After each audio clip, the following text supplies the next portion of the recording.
Hi there. In this tutorial, I will show you how to live score a game. Let's get started. In the upper left corner, you'll find the main navigation. It's made up of 3 main pages. The game page is where you'll find game information and details. The roster page is where you'll add your home and away team rosters. The score page is where you'll input the game's plays. When you open the scoring window, you'll be on the game page. In the main navigation bar, you will find pre-game and post-game tabs. We are currently on the pre-game tab. We will come back to the post-game tab after scoring is done. Across the top of the game page, you'll find a banner with the teams and game score. In the middle is the game status. From the status drop-down, you can forfeit, delay, postpone, or cancel the game if needed. The arrows on the left and right sides of the page allow you to navigate between previous and next games. On the left side of the page, you can add game officials.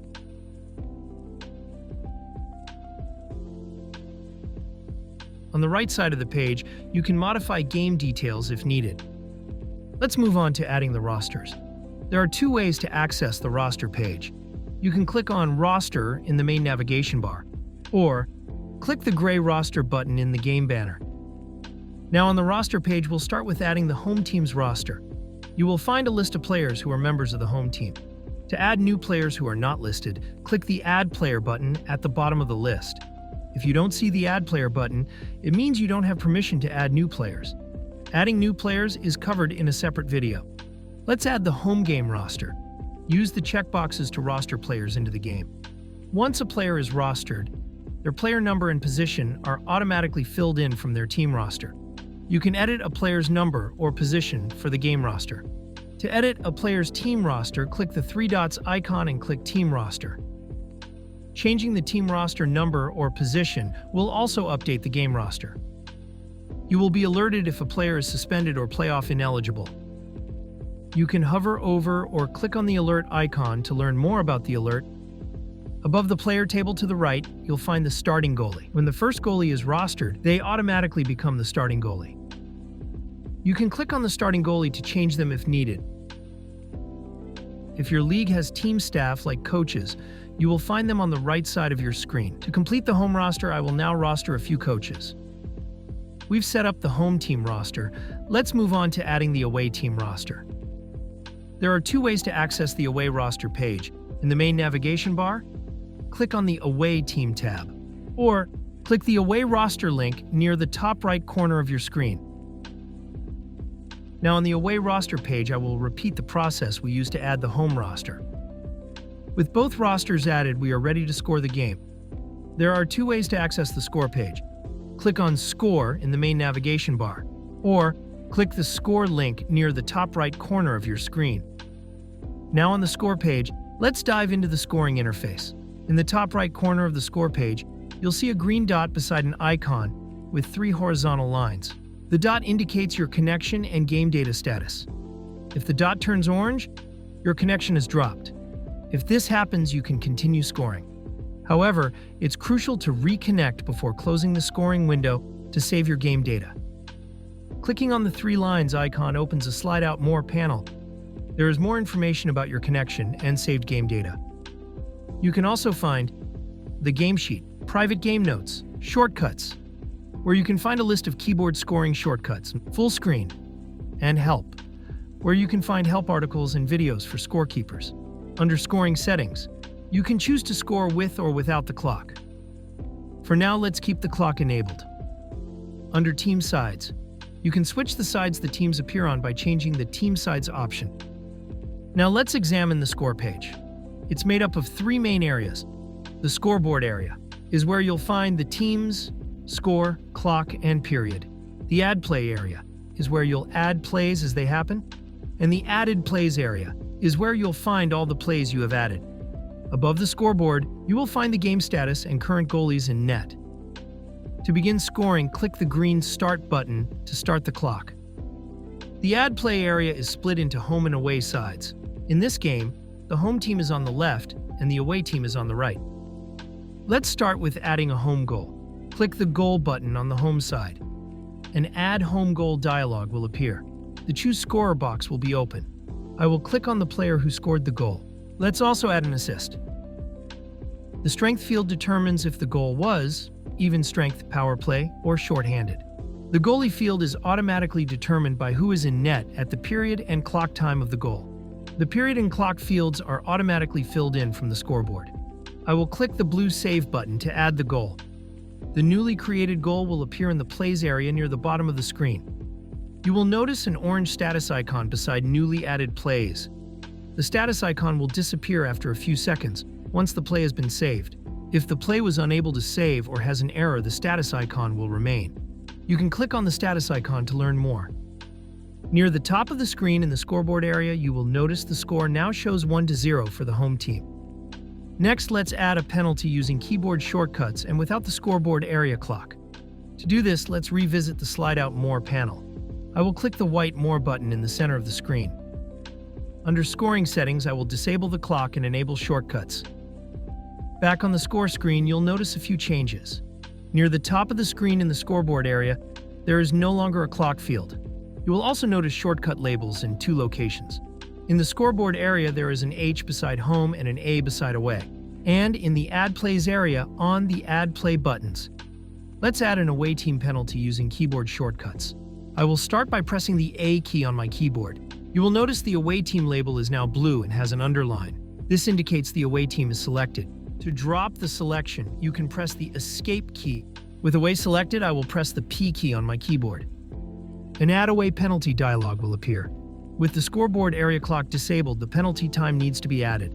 Notice my keyboard focus is indicated by the blue ring around the clock field. I will add the clock time by typing in the time on my keyboard.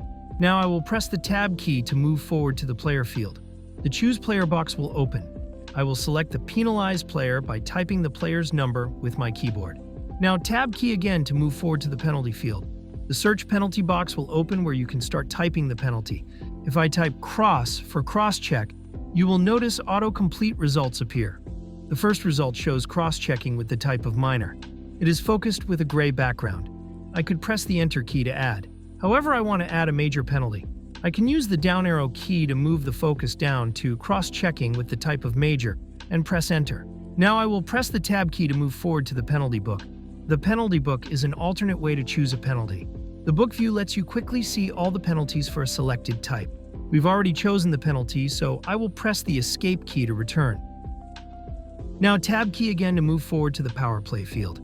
If the penalty results in a power play opportunity for the other team, then leave the box checked. If there is no power play, then the box should be unchecked. You can use your Enter key to check or uncheck the power play field. Now Tab key again to move forward to the Save button. I will press the Enter key to add the penalty. Let's jump ahead to the second period to explore more.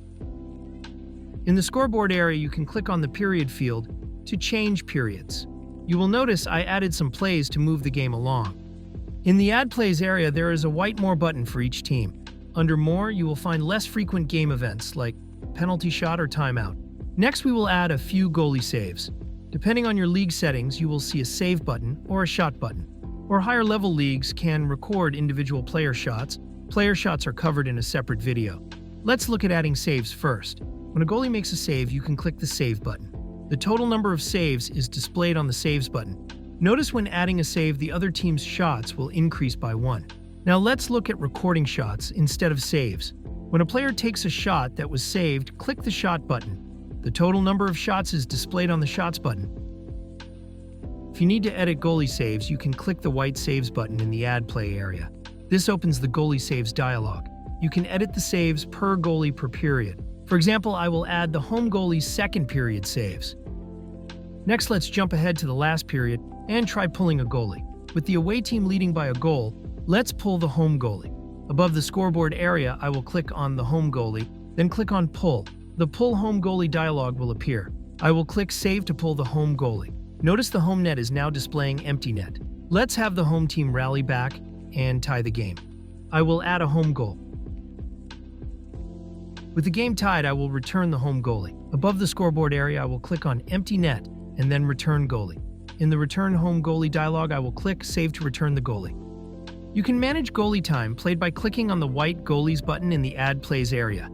In the Goalie Substitutions dialog, you can edit records or add missed substitutions. You can edit or delete plays in the Added Plays area near the bottom of your screen. For example, I will edit a goal and change the score. Now that regulation has ended in a tie, we will move on to overtime. In the scoreboard area, I will click on the period field.